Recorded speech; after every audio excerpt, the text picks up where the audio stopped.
Yeah. Okay, there we go. Good morning, good morning, good morning, good morning. Welcome to Coffee Time with Coach. It's your boy, Coach Ja in the building. Welcome to my page. Welcome to my show. Welcome to this morning. If you are here, you should be celebrating that you are here with us because everybody don't get that. And because you've been blessed with it, you are supposed to be amazing. You don't have a choice in that matter. Because guess what? Nobody in this world can be you, and you can't be nobody but the fabulous you that you are. So, welcome to the world of Fabuloso. Tuning in on IG, Facebook, YouTube, and on the Roku channel. So, thank y'all for tuning in. I am really excited about today because I get to see my sister that I haven't seen in years. And she's probably one of the most supportive people I've ever met in my life. And it's an honor to have her here.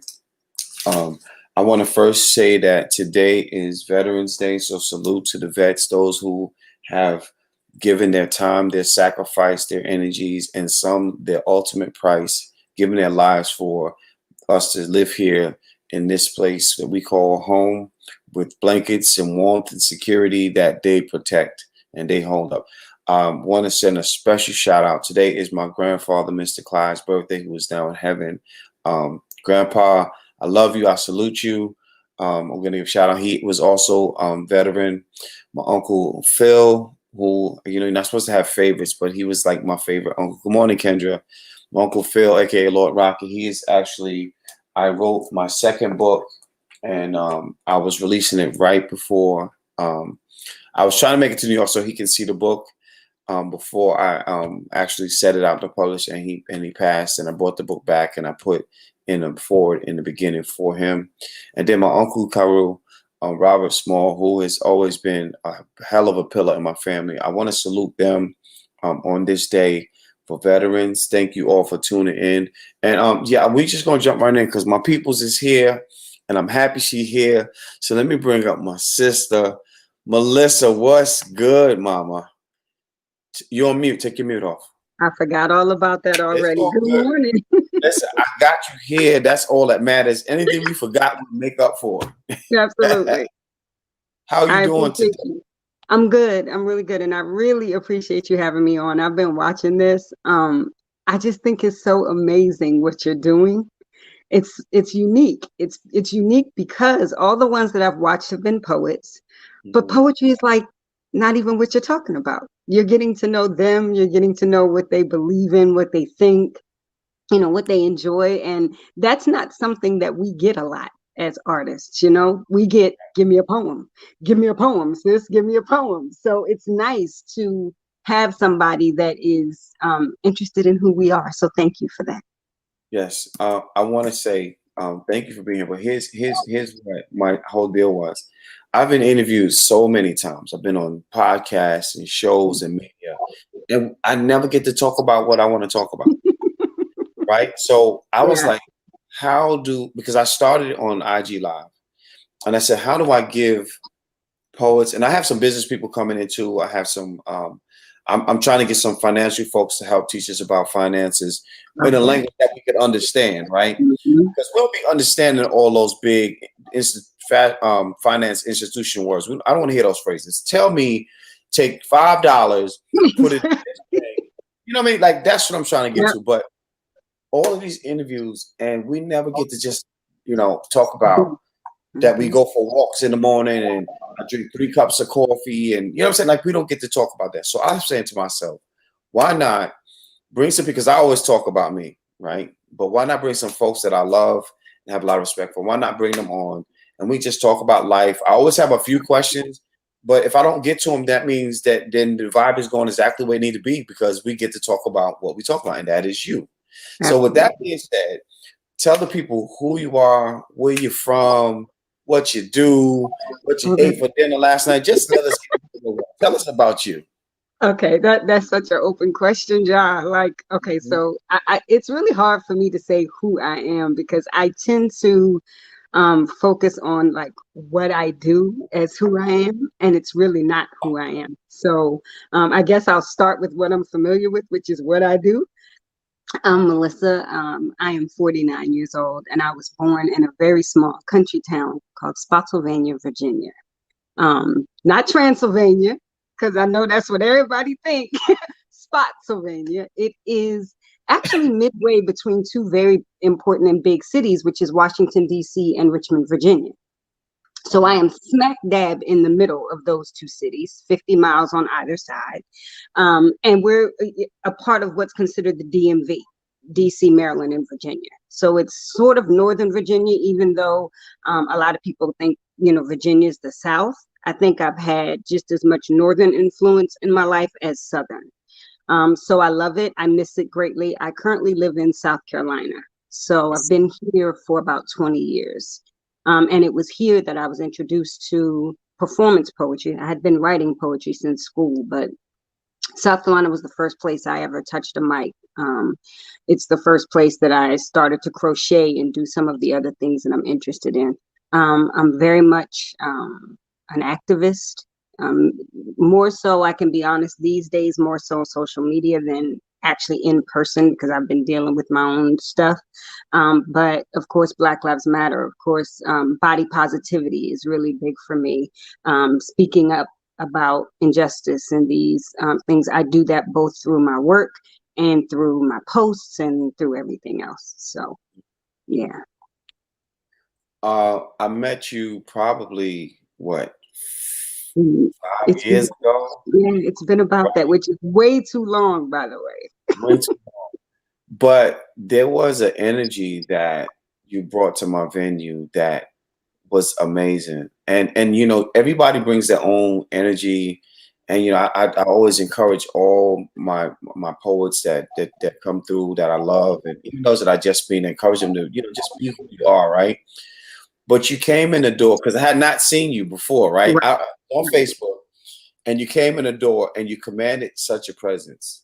And I was like, wow, like some people actually, like, they float when they come into a space, and you kind of floated into the space, and I'm just watching. And then when you came with your famous joke, that was hilarious. I'll never forget your famous joke.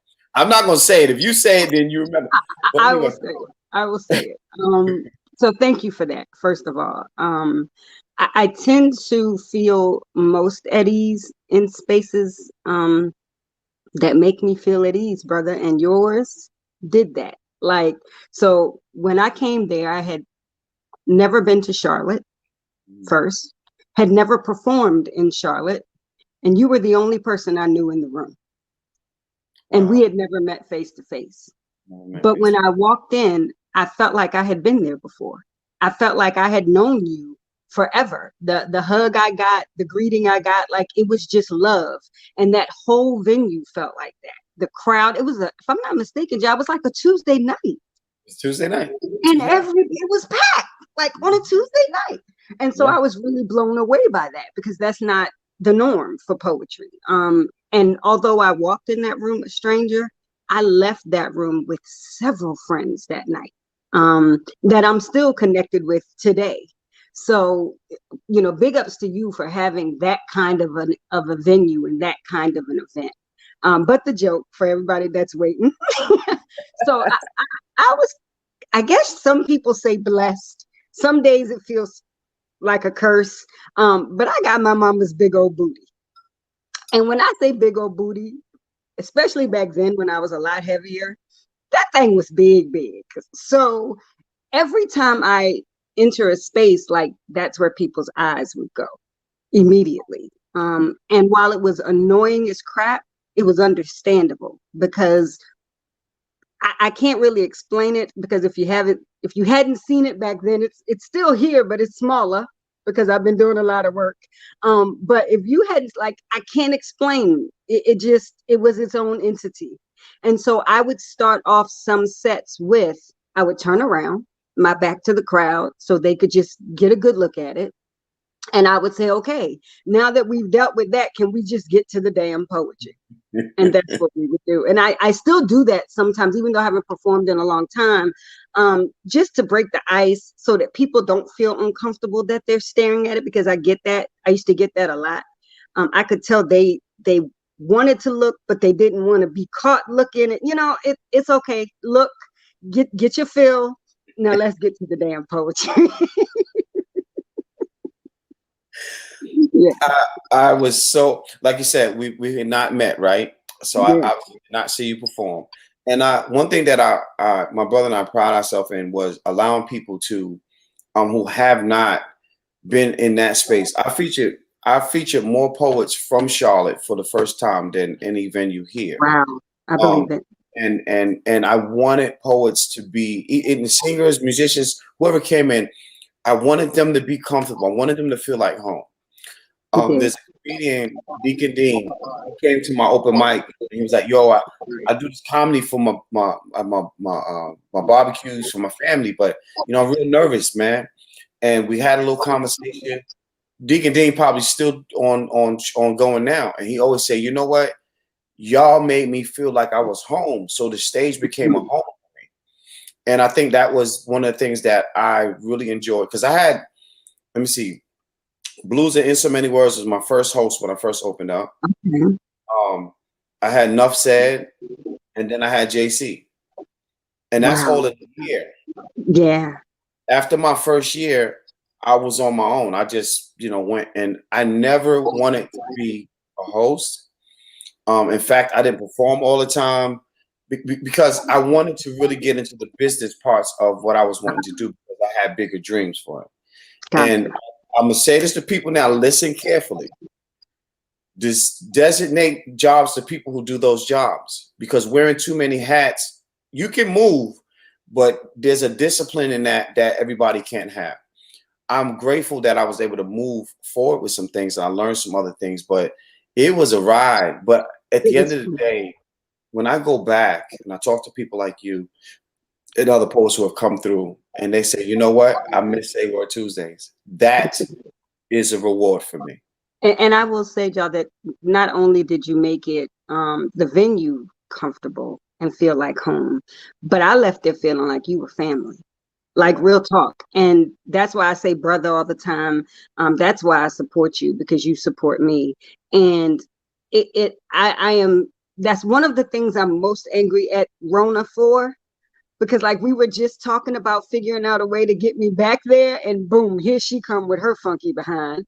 So just know that whenever she goes about her business, we can get back to business because I would be honored to step foot in anything that you are working on. Absolutely. Awesome. And I can't wait. I have some ideas of some things that I just found. A partner of mine, he just found this open space that we may do the poetry festival in because it's huge. And I mean, when I tell you huge, we have to bring our own stage and everything, but it's looking like it's going to be a good go. And this should be National Poetry Month in April. For y'all that don't know, National Poetry Month is April. I want to do.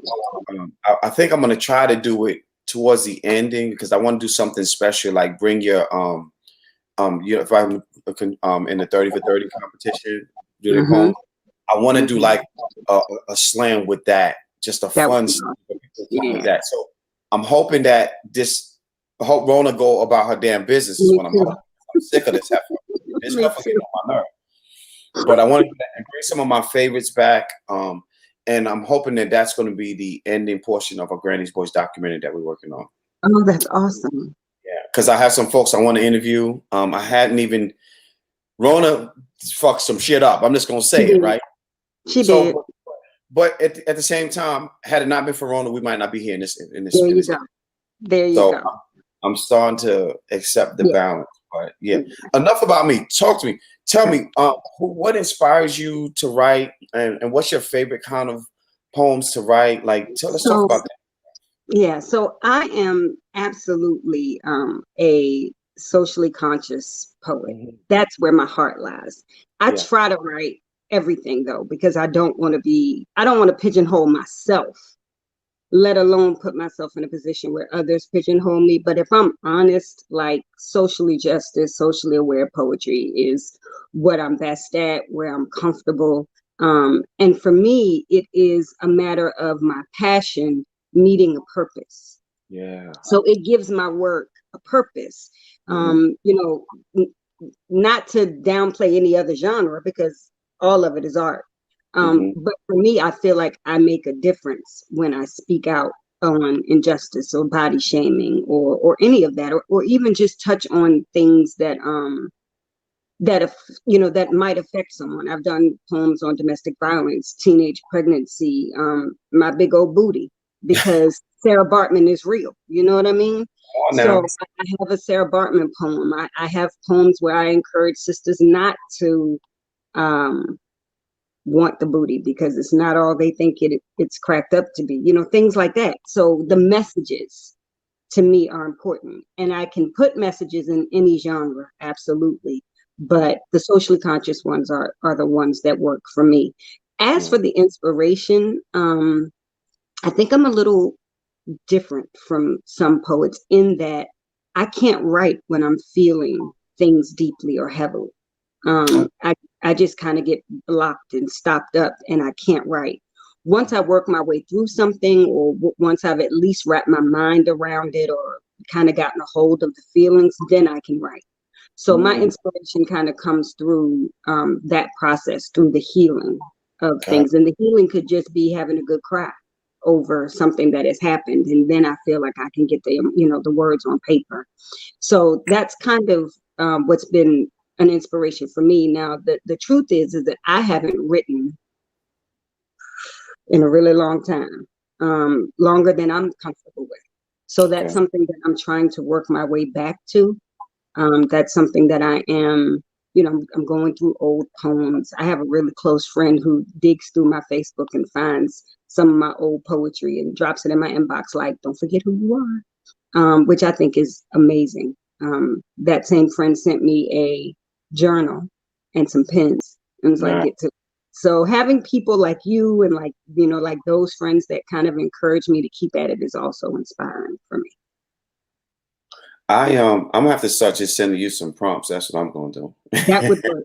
That would work. Seriously. I wanted to I would love to do your workshop or any workshop I can find.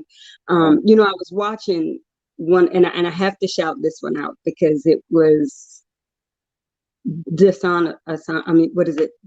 Why did Desan? Why did his last name escape me just now? But you did the interview. There you go. You did the interview with Desan. And I want to say it was like the very ending. I listened to the whole thing, of course, and he's amazing. But there were things that he said at the end about when you see something in someone else that kind of gives you that twinge, that it may not be because you're envious like you think it is. It may be your spirit telling you that you have gifts you're not using. Yeah. And then if that mess didn't hit home, that's when I hit you up, Ja, and was like, please have me on. I'm ready. Because you would hit me up and I couldn't do it because of my schedule. And after watching that interview and being hit with it the way I was hit with it, I was like, maybe there's something I have that can hit somebody else and help them the way his hit me. So Desan, if you're watching, thank you, brother. It did more than you probably expected it to do for me. I've noticed. I mean, you in this poetry where we hear all of the negative stuff. I don't think we do enough of the positive. Yeah. I was having this conversation, and it always goes back to slam poets and the egos and all those things, but we don't do enough about what are the positive things that come from it. So I'm really grateful that you said that because I think we miss it. We don't get into this thing for I can't say we don't because some people do get in it for egos, but for the most part, I don't think nobody sits down and initially writes a poem and says, hey, I'm going to write this because I want to have an ego trip. I don't think anybody does that. No. I believe people write poems so they can try to be better than somebody else if they're in that world. Right. But I think, we're writing from a place to have a message. I think a lot of times our message does not, it gets missed because, again, we don't get to do this. It's just a poem. And however you get it, whatever you get from it, you walk with it unless you can meet me after a slam and have that conversation with me. Yep. I'm really glad that you said that because a lot of times I think that's one of the main things that we miss. Yeah. One of the main things that we miss. Dawn? I'm sorry, you had a question or something? No, go ahead. Okay. I was going to say these days, like poetry kind of took a back seat for me because I've been on like such a whole other journey with my weight loss and with like trying to just get myself together health-wise. So I've lost 145 pounds. I had to have surgery. I had to have bariatric surgery for some health issues, and the weight loss was a benefit. But as a result, I've become a runner. I'm kind of fitness obsessed. So poetry and crochet and all the other creative stuff was starting to take a back seat. And now that I'm feeling better and I'm in a healthier place, I'm damn near desperate to get back to those things. So you'll be seeing a lot more of me. But send me the prompts, please. I could use them. Oh, I got you on that. Do you want to talk about that journey? Like what are you doing in the mornings? What does your mornings look like now? Because everything has changed for you. Yeah, everything is certainly different. Now, my mornings have not changed because I'm not a morning person at all. Like you and this coffee, I can't do coffee, bruh. Like I never could. I drink it when I'm cold only because and I used to drink it in the office, but now I work from home, so it's not an option. Tea I'll do every now and then. But I sleep as long as I possibly can. So my mornings haven't changed, but my after work has changed. Every day after work, I lace up, I go out. If I don't run, I walk. I do at least 5K a week. Wow. So these days, the 5Ks, because of Corona, they're not done the same way. They have what they call virtual 5Ks. So essentially, you have to have like a tracking app or something on your phone to track your miles, a GPS or something, and you go out and get those miles wherever you get them. So it's not like before where you would meet at a designated spot, run a designated route. You just do them wherever you choose to do them. So I do them right here around my apartment. Like I just walk the sidewalks or run or somewhere in my area. But I do at least one a week, usually on Saturdays. So what has changed mostly for me though is my eating, of course. I've cut out the junk. I've cut out the sodas. I can't have any of that anyway because it makes irritates me. So that has been the biggest change in terms of getting the weight off and kind of keeping the weight off. But when I tell you, John, that the benefits from the journey for me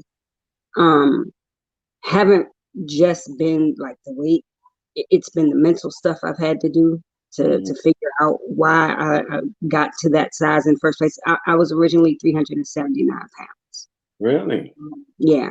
And when I saw you, I think I was probably around 340, somewhere in there. Now, yeah, I was solid, so it didn't show like it does in some people.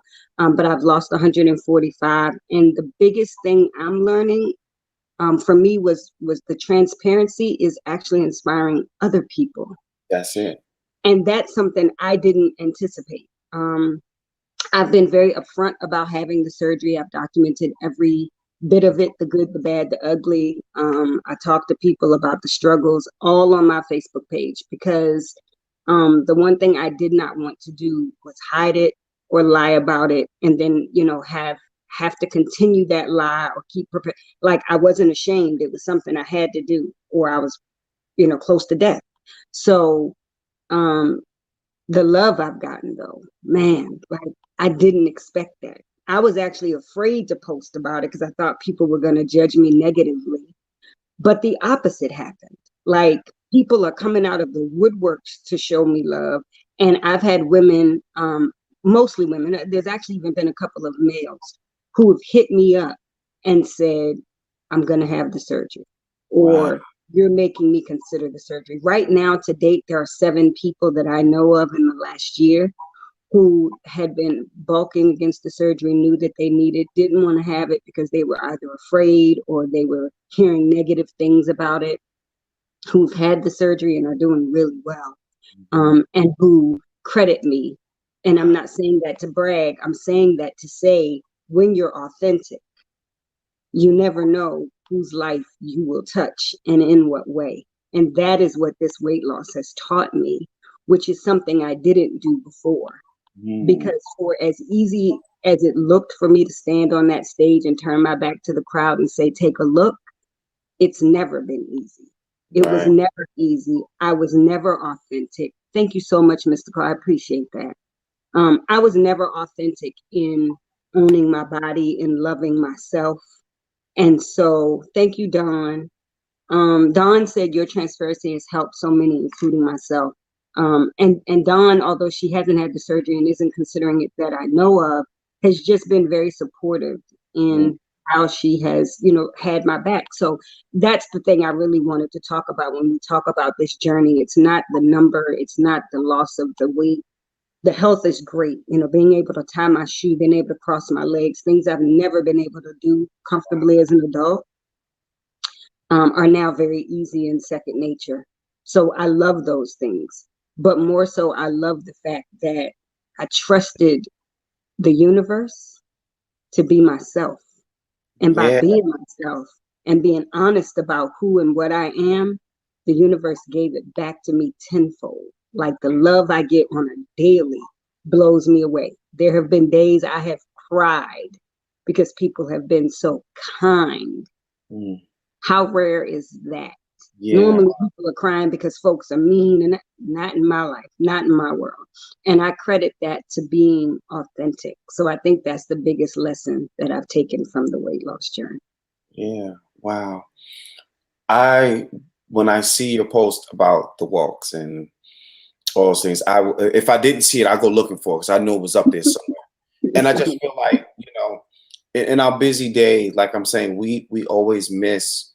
We gotta reward those people who are doing things that a lot of people are afraid of or just don't know how.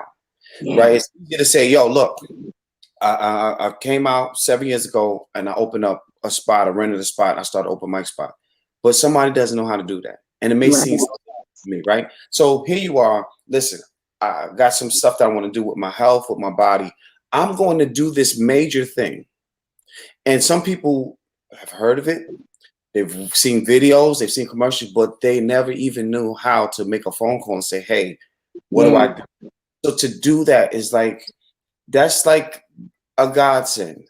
That's that- like, you know what I mean? Like yeah, it's a message in the bottle, but if there's no bottle, damn it, you won't ever get the message.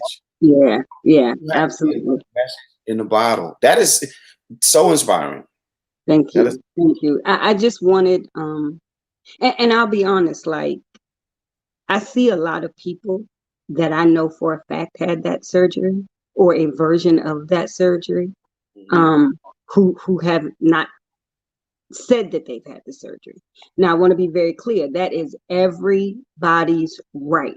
They don't have to tell us anything. right. Where it gets murky though, Jaws, when they're out there pretending they are like workout gurus and giving advice and tips, and you're not being honest about the fact that you had a real big helping hand Yeah, yeah, in yeah, getting that weight off. So portraying yourself as now this fitness queen or this, meal prep queen, like it's a little disingenuous. And I yeah, didn't want to be that person. I'm gonna date myself here a little bit, but I don't know if you guys remember Star Jones, the yeah, TV personality. She yeah. had the surgery. She wouldn't admit it. She went on TV acting like she was the fitness queen.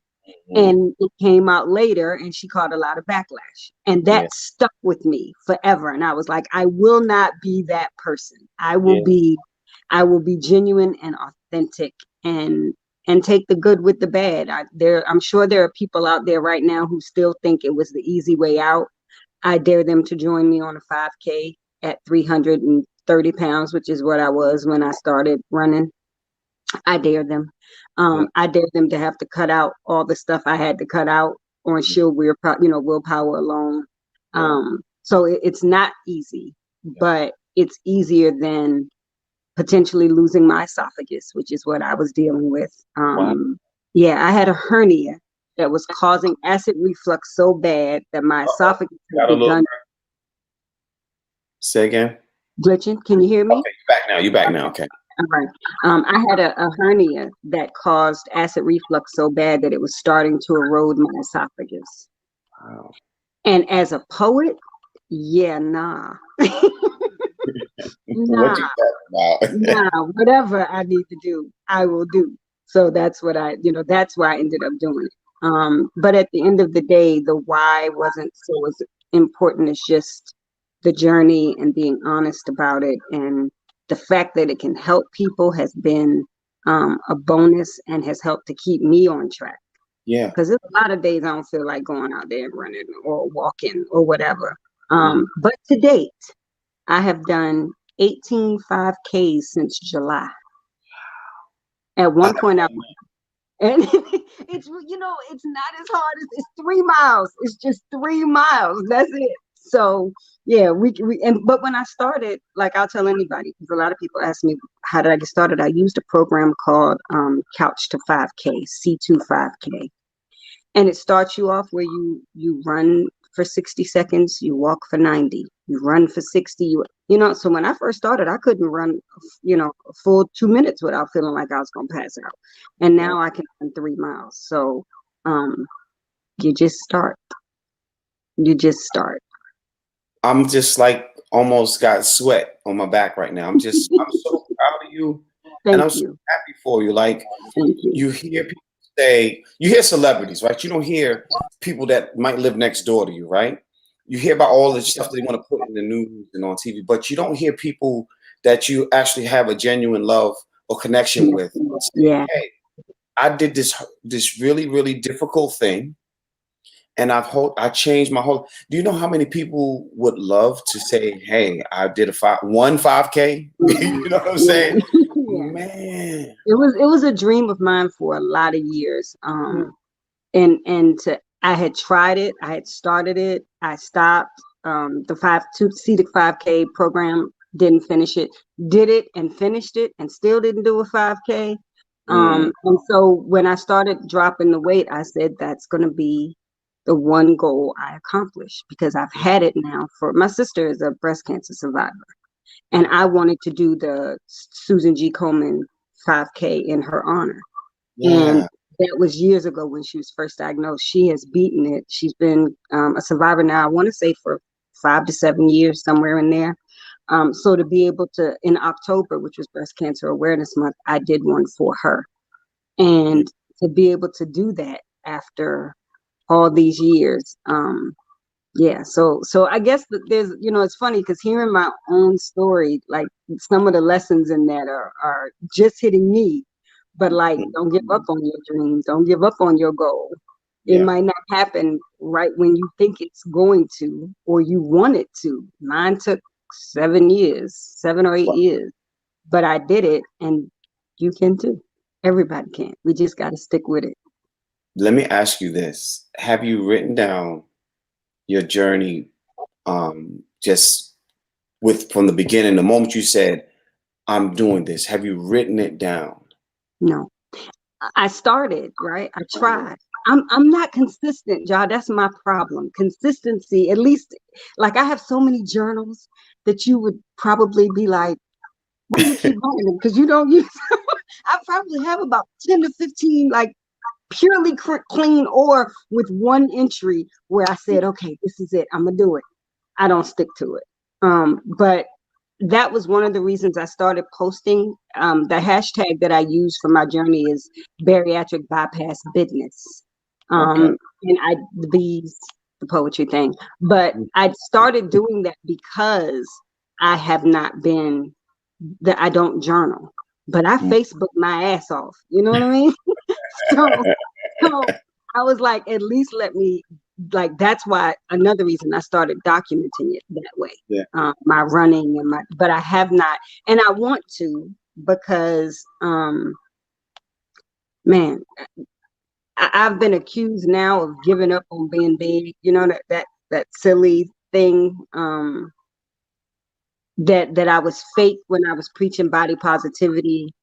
I've had all of that come up. I don't respond to most of it, but I would like to put that to paper, because I do think that that's foolishness that needs to be addressed. Yeah. I want to share this with you. I was, and people gonna laugh at me or probably be like, "Really, Ja?" I was asked for a bio that I didn't have. I was asked for a resume that I did not have, and I had to literally sit and try to remember everything. Right, Uh, yeah. and then when I began writing it, and I realized I did this, but in doing this, I did this or I accomplished that, and I cried my eyeballs out. And I'm saying that I want you to have that cry. Okay. I want you to write down I don't care if it takes you 2 months to write it all down. Write down every accomplishment within that. From first of all, the bravery, right? Yeah. In that moment, I was brave enough to say, regardless of what the naysayers say, right? Regardless of all stuff, I was brave enough to say that I choose me. Ooh, you gonna make me cry now. Listen, Yeah. I'm gonna tell you, I, I'm crying. I cannot tell you what it felt like to read all that I've done, not even realizing I've done it, because all I did was make a decision. You made a decision, Yeah. and from your decision, and you said it when you came on, you chose you. From your decision, when you start to write that down, I know you're gonna call me. You're not gonna text me. Bro. Answer this damn phone. I need to talk to you. Why? I'm looking forward to that then. That absolutely sounds powerful, and I can imagine how it would be. Oh Lord, okay, that comment just kind of threw me for a loop because that's from Jamal St. John, who I have repeatedly stated is my absolute favorite poet in the world, and I'm gonna tell y'all why. Oh Lord, okay. So Jamal has a poem called Okay. 10 Things I'd Like to Say to a Thick Woman. Woo! And I wish I had it with me because I don't, but that poem saved my life. And I have told him that because the poem celebrates plus size women and Yes. speaks to us and about us in a way that I had never, ever heard. Yeah. And so I used to just make him like any show I went to. Can you please do 10 things? Can you please do 10 things? Can you please do 10 things? And then I actually printed out 10 things and taped it to my computer at work. Oh my gosh. Yes, Wow. Kendra. Thank you, Kendra. I choose me. I love that. But yeah, so thank you, Jamal. That means a lot to me. Jamal is one of those people that pushes me to write, Okay. even though I haven't written anything yet. He is one of those people as well that pushes me to do so because he tells me my voice is necessary, and I appreciate that from him. And I promise you, I'm working on it, brother. That's gonna happen. But it's that kind of support. I love a Yeah. thick woman. See, Yeah. Michael Ashford. See, that's the. I love that. I love that. Right. So Jamal, make sure you follow me, bro, because we need to talk. Okay. Yes. Yeah, I would definitely suggest that. I think this would be a great platform for Jamal as well. But I agree with you that writing it down is necessary because I've spoken about the fact that as much as we all like to focus on the scale, it's not about that number. The number looks great, and sometimes it feels good to know, hey, I hit a certain milestone. But as I've stated, it for me is about tying my shoe. It for me is about being able to cross my legs. It for me was, I'll tell everybody, my car is my favorite place in the world. I love to drive. I love to go for long drives to clear my head, listen to music. I used to have to always have my seat all the way back, all the way down, because I couldn't fit otherwise. And if y'all could see the squeal that I do every time I have to adjust my seat a little bit closer because I can't reach the pedals anymore because I'm not that big girl that takes up all the space. Oh, Um, wow. I can actually I can fasten my seatbelt without having to yank it all the way first and then close, like those things, man. Those joys are the things that, being able to walk a long distance without my back hurting. And one of my biggest is I have two godsons who are my world. I have three, but one is 16 and doesn't think he needs me anymore. What does he know? The other two are 7 and 10. And so right after I'd had surgery, they asked me to take them to a school event. And I was able to sit on the floor, crisscross applesauce with them. I was able to walk a trail through the woods with them. That kind of stuff is what I think. Yeah, that's the stuff I think I need to write. You're absolutely right, because I forget about that stuff, and I too focus on the number too much sometimes, or, if I make a bad decision on something I choose to eat, then I'm still in that headspace where I'm afraid of, gaining weight back. So yeah, there's a lot more mental work to be done, but focusing on all of the benefits. Okay, John, you got me. I will write. I will write. Absolutely will.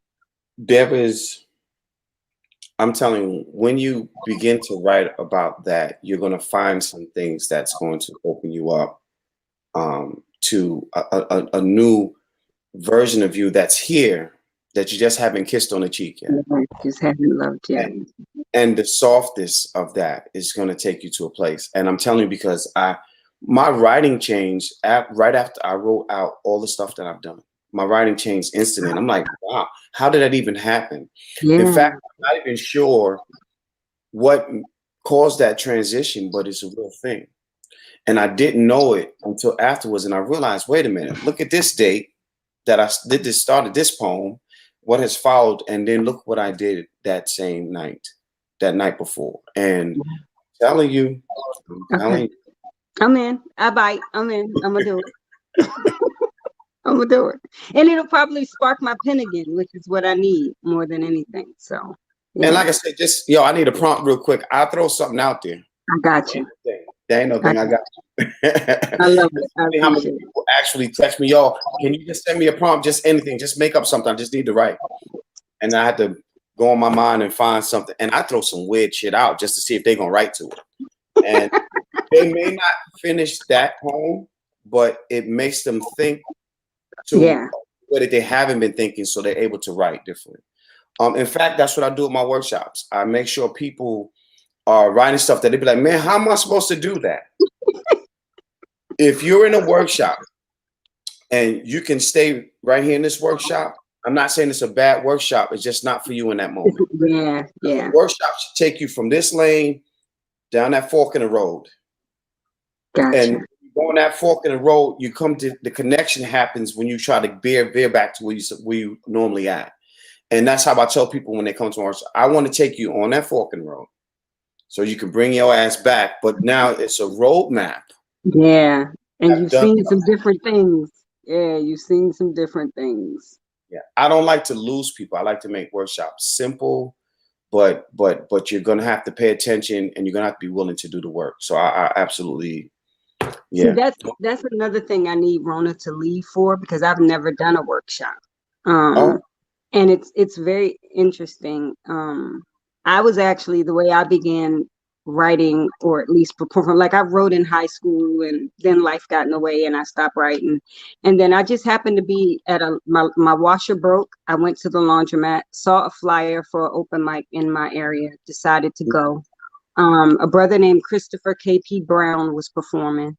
I was late, so when I walked in, this brother was standing in the middle of the floor waving around a 2x4, doing a poem about the brother Darian Albert that had been killed as a case of mistaken identity, and he had been beaten by a mob with the 2x4. And I was stunned. And so as he was performing, and he did a couple more poems about healthy eating and his family's history with, eating bad food, like all kinds of stuff. Mm-hmm. And I was like, this is poetry. Like, this isn't the moon and the stars reflecting your eyes. Like, this is, beat that, the line that he was saying when I walked in the room was beat that nigga to death with the 4x4. And I'm like, this is poetry. Yeah. I wrote a poem that night on a napkin. I grabbed a napkin and a pen, and I wrote a poem called Her Story, which is about domestic violence.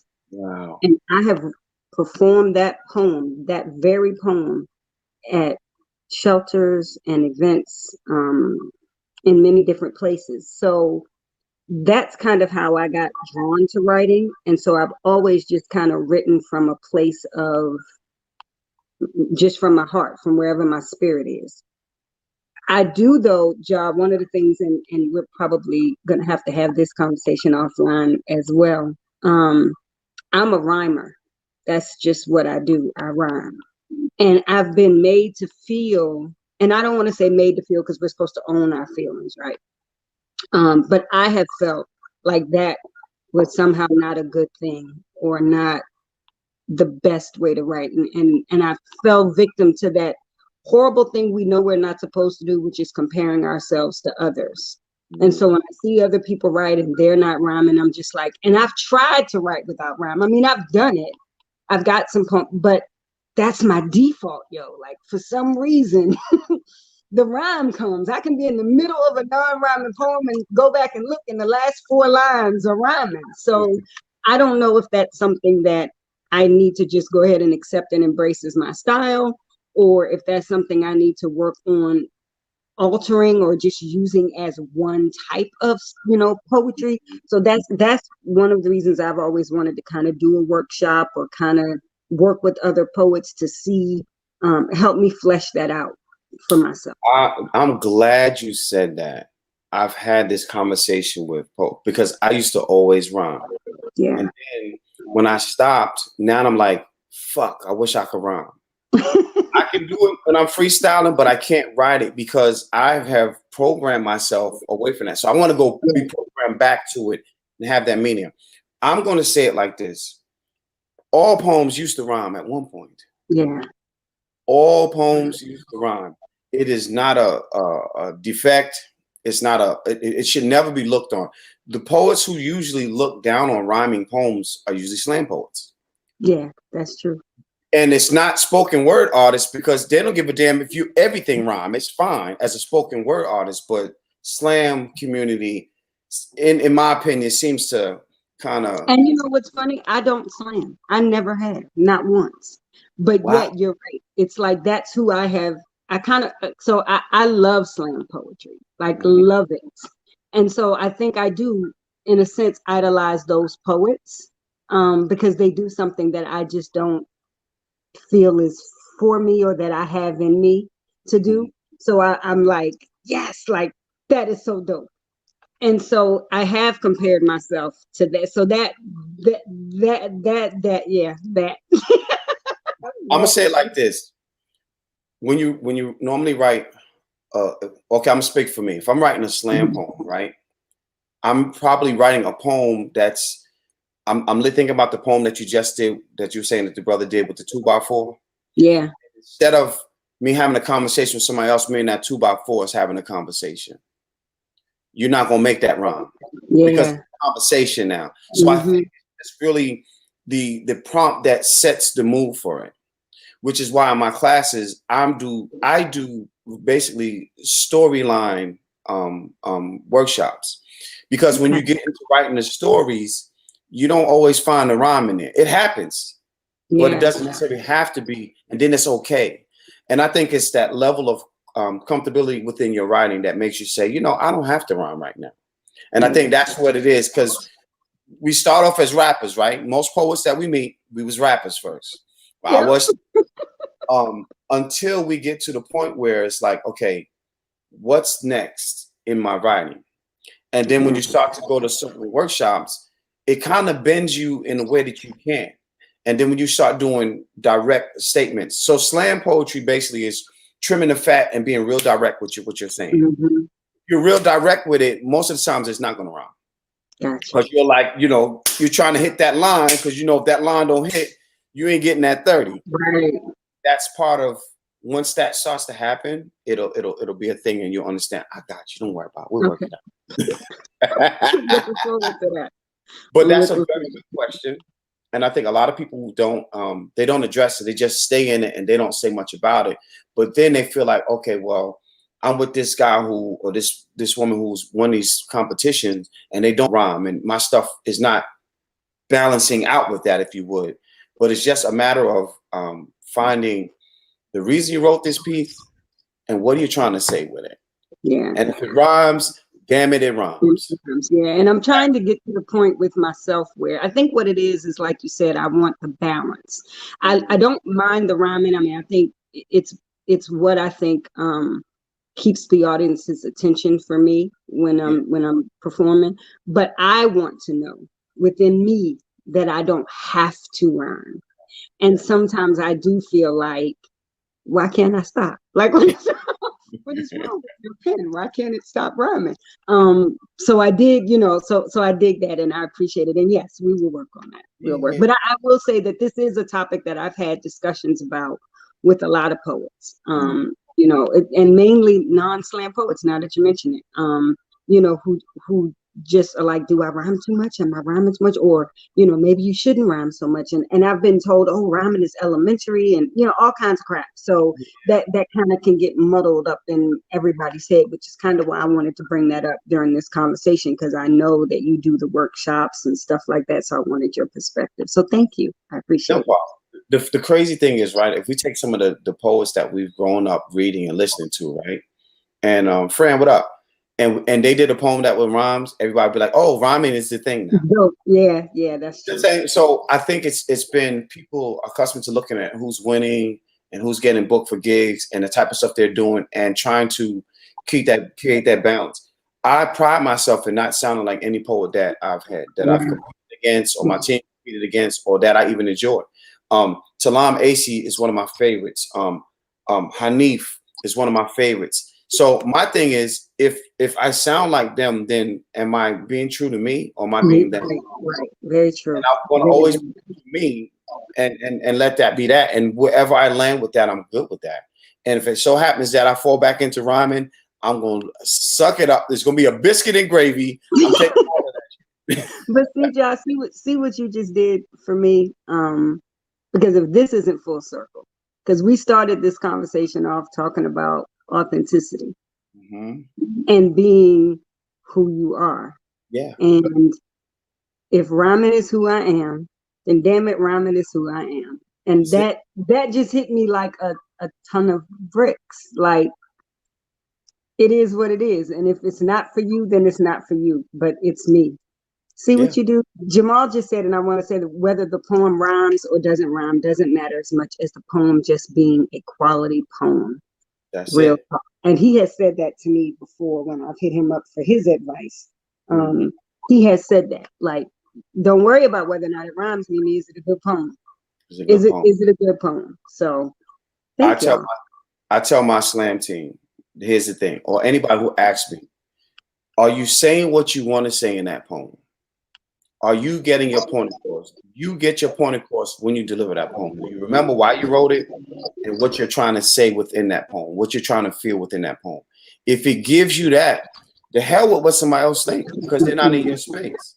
Now, if you're trying to win a slam, I mean, I don't know. But at the same time, if you don't do this poem that you love so much, the next poem you do, you might not marry it. And if you don't marry that poem, the one that you married would have been the one that might have given you what you needed to have. Absolutely. So that's a conversation that I've had, and I really want to get back into rhyming. My boy, he send me beats all the time. Yo, I need you to rhyme on this shit. I'm like, dude, I don't fucking know how to rhyme no more. I love it. We have 7 minutes left. So take this time to tell the people anything that you want to leave them with, any takeaways. If you have any merchandise or anything that you want to give to them, please, this is your time to shine. Do that. And okay. I don't have merchandise right now. Like I said, I've kind of just put everything on the back burner, trying to live. That's how I see this journey is. I'm trying to live. But I do think that the one thing I would like to leave with people is what we've been saying, not just about being authentic, but about putting self first, choosing you, however that looks. I am one of those people that does for everybody around me, takes care of people around me, and don't do, nearly enough for myself. That's something I've been working on and something that I've been trying to change.